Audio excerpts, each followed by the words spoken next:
Hi, I am Nicky Clements, and I used to make stuff like this.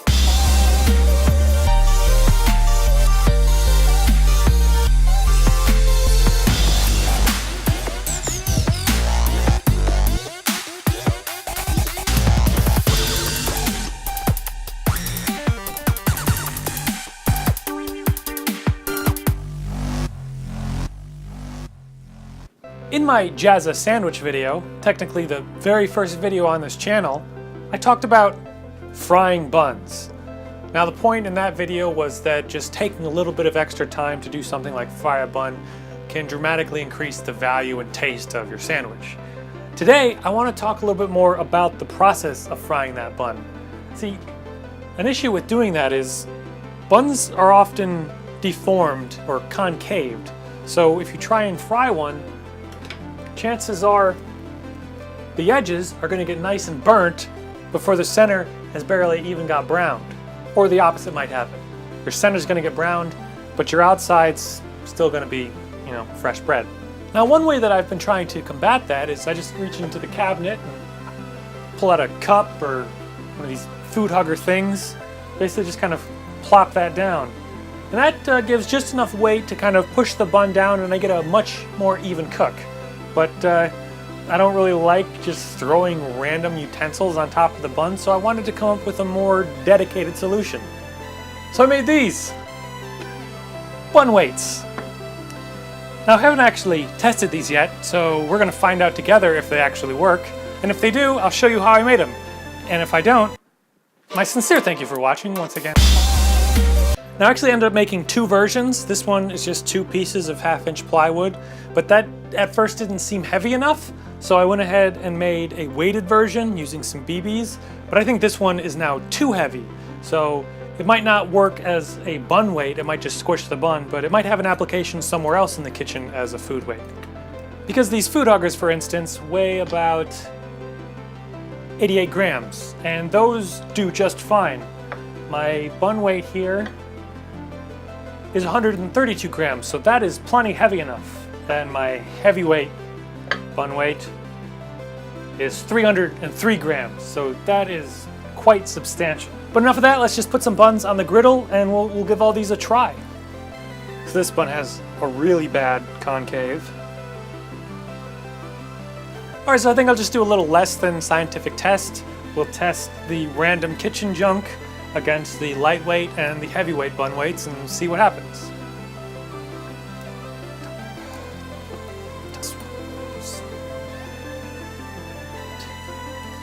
Now I put some dowels on the bottom to give this more like a grill effect, and my thought process there is that maybe will help the buns from getting soggy, because with the measuring cup and the food saver having flat bottoms, there's a lot of contact right on the bun, so a lot of extra heat and moisture can build up there. But that's been a few minutes. Let's see what kind of results we're getting. It's not too bad. We're already seeing some of that, a lot of that moisture already building up on there. The moisture is only in the grill path, so that's a little bit better. That's pretty nice. It's still one-sided. That just could probably be the heating element. So the heavyweight ones are far too heavy, but the lightweight ones are working just fine. And they still might even be too light. I could probably go down to my original plan of just doing one board. So the kitchen junk did just fine as it has been, and my lightweight ones worked as well. The heavyweight ones got a really nice brown, but of course our buns are quite a bit more squished, so if that's a problem for you.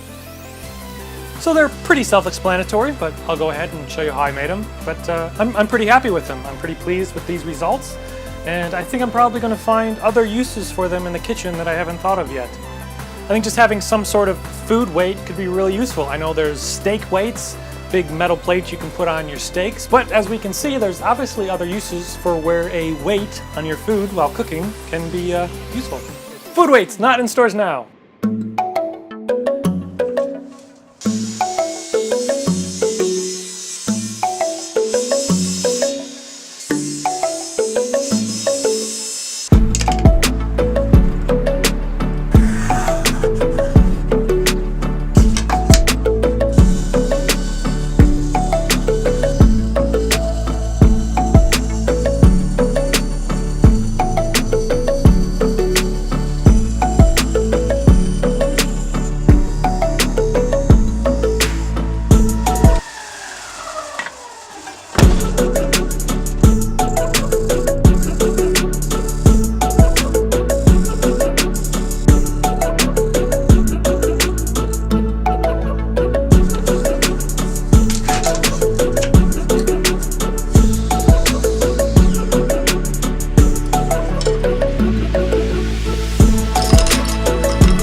So what am I going to do with all this bread?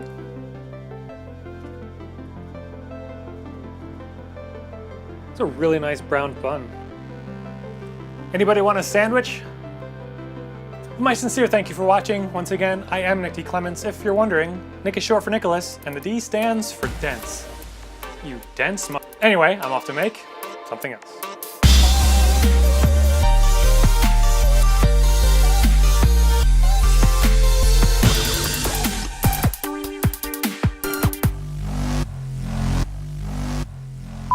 Oh, hi. I am Nick D. Clements, and I used to make stuff with frogs in my throat. Yep, you heard what I said.